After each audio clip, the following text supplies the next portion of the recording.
Hello everyone, Peter Smith here again. I'm back from the UN, from the Commission on Status of Women. It's a very grey day here in Scotland. I'm in my little study at home and I've been going through some of the writing on this year's Commission on Status of Women, looking at what some of the opposition have been writing about, some of the fake news as we'd call it. This is from UN Dispatch. Unfortunately, we have seen a massive influx of anti-human rights and anti-gender equality organisations occupying the space, blocking progress and spreading misinformation. Last year, for example, a European organisation called Citizen Go brought their hate bus to the CSW. These groups have brought an intense polarisation based on lies to some of the most important topics that the CSW should address, including sexual orientation and gender identity, sex and reproductive rights, and child early and forced marriage. This polarisation is incredibly damaging at the CSW because it operates through consensus. The result is that on some key issues, a small group of anti-human rights countries water down commitments to the lowest common denominator. They're basically negotiating away our human rights. Well, let's go through this line by line. I think it might be interesting. About the same number of us go each year. I mean, there hasn't been any massive influx of us over there. I mean, there's been a lot of these Mexican young people come, about 100, but about the same number come every year, so it's about the same number. We're occupying the space. Well, I just sit on the yellow seats at the Vienna Cafe. They get all the rest of the seats. There's way more of them than us. And we're spreading misinformation. We give all the information with all the data and all the proper cross-references and everything. They're the ones that spread the misinformation. And Citizen Go did bring their bus, their gender bus last year, and someone went at it with a pickaxe and smashed all the panels on it. So the hatred was from the people hammering at the bus, not the people providing the bus. So there you go. And there's an intense polarisation, they say. There's been a polarisation about lots of these things for over 20 years at the UN. There's nothing new here. Based on lies. Well, you've got to be very careful when you're saying someone's lying, because it might be you with the lies. You just never know. Now, they're talking about sexual orientation and gender identity. Well, they never get that in. They try and try and try, and the countries of the world don't want that wording in there. And then they're going on about sexual and reproductive rights. Well, the reason we have a concern about that is because it doesn't include abortion. I think it might. And child early and forced marriage. We're not in favour of child early or forced marriage. The only thing we say about that is they're just trying to denigrate marriage. That's all. In a negative context, that's all. And then they go on, a small group of anti-human rights countries water down commitments. That's not true. The vast majority of the countries of the world don't want to concentrate on sexual orientation, gender identity and abortion. They're against those things. So we're basically negotiating our human rights away. These are fake human rights these people come up with. There's no right to abortion. There's no right to all this sexual orientation, gender identity as a human right. It just doesn't exist. Now then we come to the next brilliant bit of fake news from the Independent in the UK. Probably one of the classic fake news outlets here in the UK. Trump official says US is pro-life country at closed-door UN meeting. And they bang on about how the United States isn't a pro-life country, and they miss the whole point. The whole point is that the person who's in charge of foreign policy for the United States is President Donald Trump.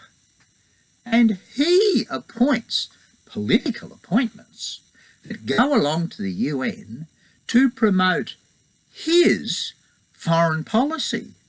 And it's got nothing to do with what is the domestic policy of the United States. Yes, you've got Roe versus Wade in the United States, and a certain amount of people support that awful pro-abortion law. Not actually a law, it's actually a court decision. But American foreign policy for the last year has been pro-life because President Trump is pro-life. So they bang on about this, and then they're going on about reproductive rights, and it's not necessarily only about abortion. Well, you see, if they listed all that it was about, like maternal health, prenatal care, sexually transmitted disease, cervical cancer, if they listed all those, there'd be absolutely no opposition from anybody. But it's because you've got these deceptive terms like sexual and reproductive health and reproductive rights that you get so much pushback. Oh, and they go banging on about comprehensive sexuality education, or lessons in depravity, as I'd call it. And then these American political appointees are pushing abstinence-only sex education. Well, that's not a bad idea. I think that's quite good. And they going on about this poor lady who just didn't want, in her school where her daughters attended, boys using the shower room and pretending to be girls. Of course they're not. And here's another one. We've got another one here. This is from Amy Lieberman. She's a New York correspondent for DevEx. This is a big development agency. The headlines here: US regressive stance at CSW dominates UN's latest meeting. And it all fell short of what civil society advocates were hoping for. That's abortion advocates and the gay and LGBTQI, let's rest the alphabet, whatever it is, and they weren't happy. One of the most regressive laws in the United States. Then again, they're going on about sexual and reproductive Abortion is not mentioned. Oh, that's the problem. Because does it include abortion or doesn't it?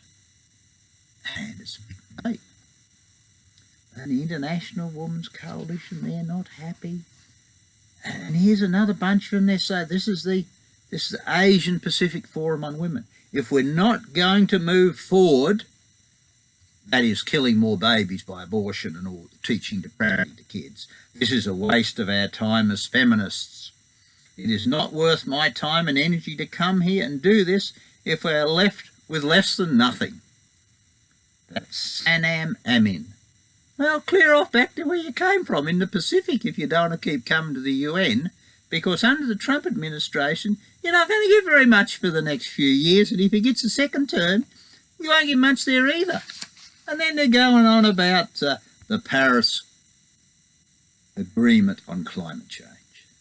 The big con job about man-induced climate change. And the US, they're not interested in that, because Trump's not interested in it. China and India aren't interested in it. And the countries that want to develop aren't interested in it, because without fossil fuels, you're not going to develop. You're just going to be in the Stone Age. So there we are. Oh, yes, and now CFAM wrote a really, really good article. Stefano did a good one on the 26th of March. US contributes to stalemate on abortion at UN despite leakers on delegation. Oh, there's some leaks about it. And they didn't get an agreement in 2012, so they're really pushing for one this year. And we got one, supposedly with consensus, and there was no chairman's text, which was good.